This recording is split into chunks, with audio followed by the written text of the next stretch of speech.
በካሬ 84,000 ብር እስከ በዓል ብቻ በኢትዮጵያ የመጀመሪያ ባለ 5 ኮከብ ኮምፓውንድ አፓርትመንት ቤቶችን በመሃል ሲኤምሲ አፍሪካ ኮንቬንሽን ሴንተር ፊት ለፊት እያስገነባን እንገኛለን። ባለ 1 መኝታ በ600,000 ብር ቅድመ ክፍያ፣ ባለ 2 መኝታ በ900,000 ብር ቅድመ ክፍያ፣ ባለ 3 መኝታ በ1.1 ሚሊዮን ብር ቅድመ ክፍያ ጀምሮ ቀሪውን ያለምንም ጭማሪ በ10 ዙር መክፈል ይችላሉ።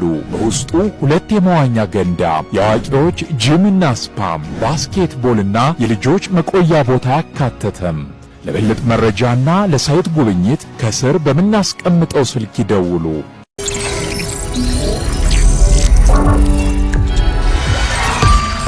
ጤና ይስጥልኝ። ይህ አዋዜ ነው። የዕለቱን ዋና ዋና ጉዳዮች እንመለከታለን። በላይ በቀለ ነኝ። የሆርሙዝ መተላለፊያ ሙሉ በሙሉ መከፈቱን ኢራን አስታወቀች። ፕሬዝዳንት ትራምፕ አመስግነዋል። የኢራን ውጭ ጉዳይ ሚኒስትር አባስ አራክቺ በእስራኤልና ሊባኖስ መካከል በተደረሰው የ10 ቀናት ተኩስ አቁም የሆርሙዝ ሰርጥ ሙሉ በሙሉ መከፈቱን አስታውቀዋል። እናም በቀጣዮቹ 10 ቀናት የሁሉም ሀገራት መርከቦች እንዳሻቸው መመላለስ ይችላሉ ብለዋል። በዚህ የኢራን ውሳኔ ፕሬዝዳንት ትራምፕ ደስታቸውን የገለጹ ሲሆን የቴሄራንን መሪዎች አመስግነዋል። ያም ሆኖ የሆርሙዝ መተላለፊያ ቢከፈትም ከኢራን ጋር የተነሱ ጉዳዮች ሙሉ በሙሉ እስከሚቋጩ በኢራን ባህር ክልል የተጣለው እገዳ ተጠናክሮ እንደሚቀጥል አመልክተዋል። አብዛኞቹ ጉዳዮች ሰፊ ድርድር የተደረገባቸው በመሆኑ በፍጥነት ይጠናቀቃሉ የሚል እምነት እንዳላቸው ገልጸዋል። ኢራን የሆርሙዝ መተላለፊያን መከፈት ማብሰሯን ተከትሎ የነዳጅ ዋጋ ቅናሽ ማሳየቱን ዘገቦች አመልክተዋል። 1 በርሜል ድፍድፍ ነዳጅ ወደ $90 መውረዱ ታውቋል። በእርግጥ ጦርነቱ ከመጀመሩ በፊት $7 እንደነበርና በመጋቢት መጀመሪያ $100 ከዚያም $119 መድረሱ ይታወሳል። አሁን $90 እንዲህ እያለ ወደ ቀድሞ ዋጋ ይመለሳል ተብሎ ይጠበቃል። 50 ኪሎ ሜትር ስፋት ያለው የሆርሙዝ ሰርጥ ለዓለም ገበያ ከሚቀርበው ነዳጅና ጋዝ 20 በመቶ የሚሆነው የሚጓጓዝበት መስመር ሲሆን ባለፈው የፈረንጆች ዓመት በየቀኑ 20 ሚሊዮን በርሜል ነዳጅና የነዳጅ ውጤቶች በሆርሙዝ በኩል መተላለፋቸው ይነገራል። በገንዘብ ሲሰላ በዓመት $600 ቢሊዮን ንግድ ይሳለጥበታል ማለት ነው። በሆርሙዝ በኩል የሚተላለፍ ነዳጅ ደግሞ ከኢራን ብቻ አይደለም። ኢራቅ፣ ኩዌት፣ ኳታር፣ ሳውዲ አረቢያና የተባበሩት አረብ ኤሚሬትስን ከመሳሰሉ የባሕረ ሰላጤው ሀገሮች ጭምር መሆኑ የመተላለፊያው መዘጋት ጉዳቱ የከፋ እንደነበር ማሳያ ሊሆን ይችላል።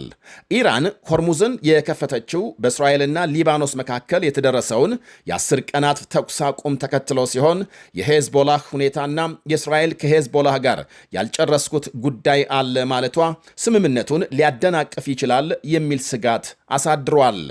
ተኩስ አቁም ከተጣሰ ደግሞ ኢራን ሆርሙዝን መልሳ ላለመዝጋቷ ምንም ማረጋገጫ የለም። ሄዝቦላህ ተኩስ አቁሙን ቢደግፍም ትጥቅ በፍጹም እንደማይፈታና ስምምነቱ አጠቃላይ ሁሉንም የሊባኖስ መሬቶች የሚያጠቃልል መሆን እንዳለበት አስገንዝበዋል። ኢራንም የእስራኤል ሊባኖስን ተኩስ አቁም መደገፏን ቀደም ሲል መግለጿ ይታወቃል። ትራምፕ እስራኤል በሊባኖስ የምትፈጽመውን ድብደባ እንደምታቆም ሲገልጹ ኢራን በከፍተኛ ደረጃ ያበለጸገችውን ዩራኒየም አሳልፋ ለመስጠት መስማማቷን አስታውቀዋል። በምትኩ $20 ቢሊዮን ታግዶ የቆየ ገንዘብ ይለቀቅላታል። አሜሪካም ቢ52 ተዋጊ ጀት ሰርስሮ የመታውን የኢራንን የኒኩሌር አቧራ በሙሉ ጠርገን እስከምናስወግድ የታገደው ገንዘብ አይለቀቅም ብለዋል። የእስራኤል መከላከያ ሚኒስትር እስራኤል ካትስ በበኩላቸው ከሊባኖስ ጋር ተኩስ አቁም ቢደረስም በሄዝቦላህ ላይ የተከፈተው ዘመቻ ግን ገና አልተጠናቀቀም በማለት በሀገራቸው ቴሌቪዥን ይፋ አድርገዋል።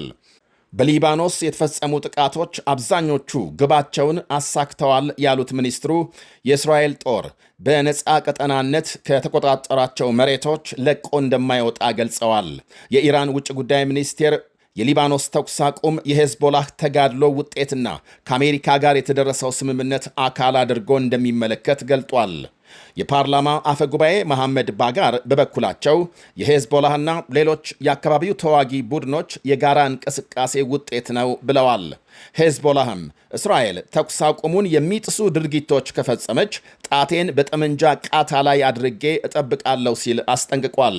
ከእስራኤል ጋር አዲስ በተነሳው ግጭት ከ2000 በላይ ጥቃቶች በእስራኤል ላይ መፈጸሙን አመልክቷል። ያም ሆኖ እስራኤል የተኩስ አቁም ጊዜው እስኪጠናቀቅ በሊባኖስ ግዛት ቆያለሁ ማለቷ ምናልባትም ከሄዝቦላህ ጋር ወደ ሌላ ውጊያ እንዳይከታት የተለያዩ ወገኖች ይሰጋሉ። የፓኪስታን ጠቅላይ ሚኒስትር ሼባዝ ሸሪፍ በሊባኖስ የተኩስ አቁም በመደረሱ የተሰማቸውን ደስታ ገልጸዋል። ስምምነት እንዲደረስ ቁልፍ ሚና የተጫወቱት ፕሬዝዳንት ትራምፕ ደፋርና ብልህ የዲፕሎማሲ ጥረት አድርገዋል ሲሉ አወድሰዋል። ፓኪስታን ለሊባኖስ ሉዓላዊነትና የግዛት አንድነት ጽኑ ድጋፍ እንደምትሰጥ አረጋግጠዋል። ፓኪስታን በኢራንና አሜሪካ መካከል የተደረሰውን ተኩስ አቁም ማስተናገዷ ይታወቃል።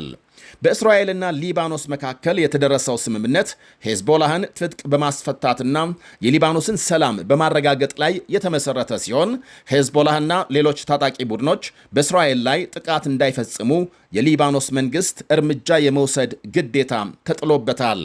እስራኤልም ለሊባኖስ መንግስት አስፈላጊውን ድጋፍ የመስጠትና ትብብር የማድረግ ኃላፊነት የሚጠብቃት ሲሆን ቀሪ ጉዳዮችን ለመፍታት በቀጣይ ተጨማሪ ንግግሮች ለማካሄድ ተስማምተዋል። ይህንኑ ከትላንት ሌሊት 7 ሰዓት ጀምሮ ተግባራዊ የሆነውን ተኩስ አቁም ተከትሎ ማምሻውን በደቡባዊ ሊባኖስ የድሮን ጥቃት መፈጸሙን አልጀዚራ ዘግቧል። በጥቃቱ አንድ በብስክሌት ይጓዝ የነበረ ሰው መገደሉንና እስካሁን ከሁለቱም ወገን የተሰጠ ምላሽ አለመኖሩን አክሏል።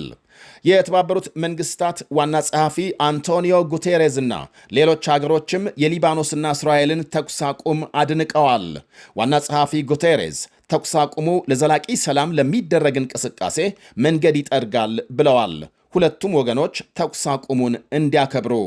በሌላ በኩል የሆርሙዝ መተላለፊያን ወደ ነበረበት ለመመለስና ለመርከቦች የደህንነት ዋስትና ለመስጠት የሚያስችል ስብሰባ በፈረንሳይ ዋና ከተማ ፓሪስ ዛሬ ተካሂዷል። የብሪታንያ ጠቅላይ ሚኒስትር ኪር ስታርመር የመርከቦችን የዝውውር ነፃነት ለማረጋገጥ የሚካሄደውን ህብረ ብሔራዊ ዘመቻ ብሪታንያና ፈረንሳይ እንደሚመሩ አስታውቀዋል። ዘመቻው ሁኔታዎች ሲፈቅዱ በቅርቡ እንደሚጀመርና ፍጹም ሰላማዊና ራስን በመከላከል ላይ ተመስርቶ እንደሚካሄድ ገልጸዋል። እስካሁን ከ12 በላይ ሀገሮች በዘመቻው ለመሳተፍ ፈቃደኛ መሆናቸውን ጠቅሰዋል። ይህ የነ ብሪታንያ ዕቅድ ምናልባትም ኢራን በይፋ መከፈቱን ባስታወቀችው የሆርሙዝ ሰርጥ የንግድ መርከቦች ብቻ እንዲያልፉ መፈቀዱንና ኢራን በቀየሰችው መስመር መጓዝ እንዳለባቸው የቴሄራን መሪዎች ዘግይተው ካወጡት አዲስ ሕግ ጋር ይጋጭ እንደሆነ እስካሁን አልታወቀም። የመርከቦች ጉዞም ከኢራን ኃይሎች ጋር በትብብር የሚሳለጥ እንደሆነም የቴሄራን ዜና አገልግሎት መግለጫ ጠቅሷል። በሆርሙዝ ሰርጥ በኩል የሚደረግ የወታደራዊ መርከቦች ጉዞ አሁንም የተከለከለ መሆኑን ጠቅሷል። በሌላ በኩል የሆርሙዝ ደህንነት እስከሚረጋገጥ በመተላለፊያው በኩል እንደማይጠቀሙ የተለያዩ ኩባንያዎች እየገለጹ ናቸው።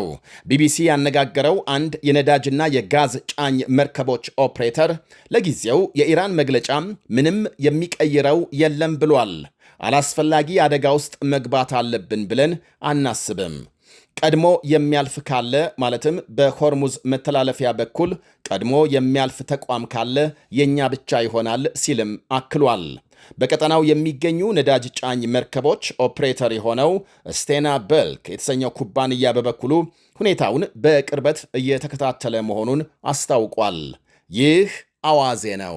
በካሬ 84,000 ብር እስከ በዓል ብቻ በኢትዮጵያ የመጀመሪያ ባለ 5 ኮከብ ኮምፓውንድ አፓርትመንት ቤቶችን በመሃል ሲኤምሲ አፍሪካ ኮንቬንሽን ሴንተር ፊት ለፊት እያስገነባን እንገኛለን። ባለ 1 መኝታ በ600,000 ብር ቅድመ ክፍያ፣ ባለ 2 መኝታ በ900,000 ብር ቅድመ ክፍያ፣ ባለ 3 መኝታ በ1.1 ሚሊዮን ብር ቅድመ ክፍያ ጀምሮ ቀሪውን ያለምንም ጭማሪ በ10 ዙር መክፈል ይችላሉ። በውስጡ 2 የመዋኛ ገንዳ፣ የአዋቂዎች ጂምና ስፓም፣ ባስኬትቦልና የልጆች መቆያ ቦታ ያካተተም ለበለጠ መረጃና ለሳይት ጉብኝት ከስር በምናስቀምጠው ስልክ ይደውሉ።